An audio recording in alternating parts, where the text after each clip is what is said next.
আল্লাহ আমার রব, রাসূল আমার নেতা। এই ভাইস্তে শুনো শুনো শুনো। চাচা আসসালামু আলাইকুম। ওয়ালাইকুম সালাম। ভাতিজা কি খবর তোমার? বাড়ির সবাই কি রকম আছে? জি চাচা ভালো আছে চাচা। তোমার শরীর স্বাস্থ্য কেমন আছে? আর এখন অবস্থা কি? চাচা ওই ভালো ভালো ভালো। ও ভাতিজা, এখন আসল আল্লাপে আসি।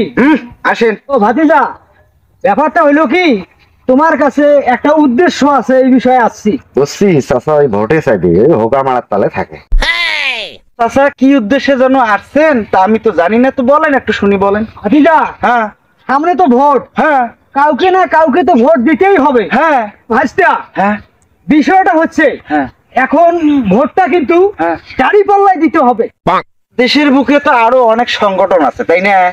তা দাড়ি পাল্লায় ভোটটা দিলে আমার উপকারিতা কি, মানে আমার কি এমন লাভ হবে, আমি কি এমন লাভবান হব? তুমি জানোই না, এখনো তুমি বোকার স্বর্গে বসবাস করতেছো। তো চাচা এটা কি কি কি কি ধরনের কথা বললেন চাচা? হ্যাঁ, দাড়ি পাল্লা হইতেছে ন্যায়ের প্রতীক। দাড়ি পাল্লায় একটা সিল মারলে তোমার 14 গোষ্ঠী শুদ্ধা জান্নাতে চলে। এই জায়গায় আমার একটা প্রশ্ন আছে চাচা। আমার যদি ব্যক্তিগতভাবে আমল, ইমান, আখলাক, চরিত্র ঠিক না থাকে, তাও কি আমি জান্নাতে যাইতে পারি? রে, পাবলিক কি চালাক হয়ে গেল নাকি? তো বাবাজি শোনো, হ্যাঁ অন্য অন্য যে দলগুলো আছে, হ্যাঁ এগুলোর মধ্যে কোনো ইসলামের তো আমি চিনমান বলতে কিছু দেখি না। তুমি কি চাও ওই রকম দলে যোগ দিতে?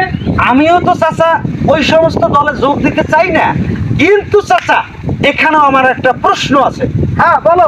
চাচা দাড়ি পাল্লা যদি ন্যায়ের প্রতীক হয়, হ্যাঁ দাড়ি পাল্লায় ভোট দিলে যদি জান্নাতে যাওয়া যায়, অবশ্যই, দাড়ি পাল্লা যদি মনে করেন যে জান্নাতের টিকিট হয়, এটা অবশ্যই তোমাকে মানতে হবে।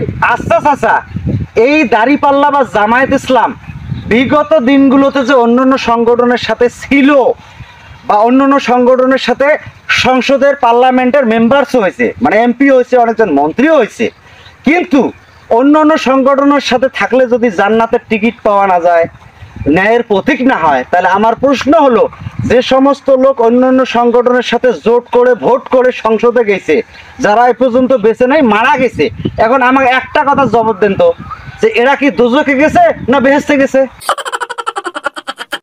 কে রে, ও তো দেখি জাগা মতো হাত দিছে। কি খবর চাচা? কি ভাবতেছেন? না, বুঝতে পারছি, ভোট চাওয়ার স্টাইলটা আমাকে শেষ করতে হবে। কি ভাতিজা, কি খবর তোমার? কেমন আছো? মনে থাকিস ওই আগেও যেমন, ওই এগারো এখনো তেমন, কি আর পরিবর্তন হয়? ভাতিজা, ভোট কিন্তু দেওয়া লাগবে। কোনটে? ওই যে দাড়ি পাল্লা, ওর তো সামনে কোথাও না কোথাও ভোট দিতে তো হবে। মনে রাখবা সব সময়, ভোটটা কিন্তু দাড়ি পাল্লায় দিতে হবে। এটা না দাঁড়িয়ে পাল্লাই দিলাম, তা আমার উপকারটা কি? কেন, তুমি জানার চাও না? জান্নাত যাবো আমি কি ওই ভোটের মাধ্যমে? ওর যদি ইমেন আমলে শক্তি থাকে, তো ওই শক্তি দিয়ে আমি জান্নাত যাই। জান্নাতে যাওয়ার জন্য কোনো মার্কাত ভোট দিয়ে কি মোর জান্নাত যাওয়া নাকবে? আচ্ছা শোনেন, এগুলা ভন্টামো করা বাদ দিয়ে ভোট করবেন করেন, তা আমার কোনো আপত্তি নাই। কোনো জিনিসের দোহাই দিয়ে রাজনীতি চলে না। এই জামাতের কিছু নেতার এই বক্তব্য উলট পালট হওয়ার কারণে আজকে এই অবস্থা। মানুষের কাছে ভোট চাইতে গেলে মানুষ টিটকেরি মারে। এই সমস্ত অবান্তর কথাবার্তা থেকে জামাতকে বেরিয়ে আসতে হবে।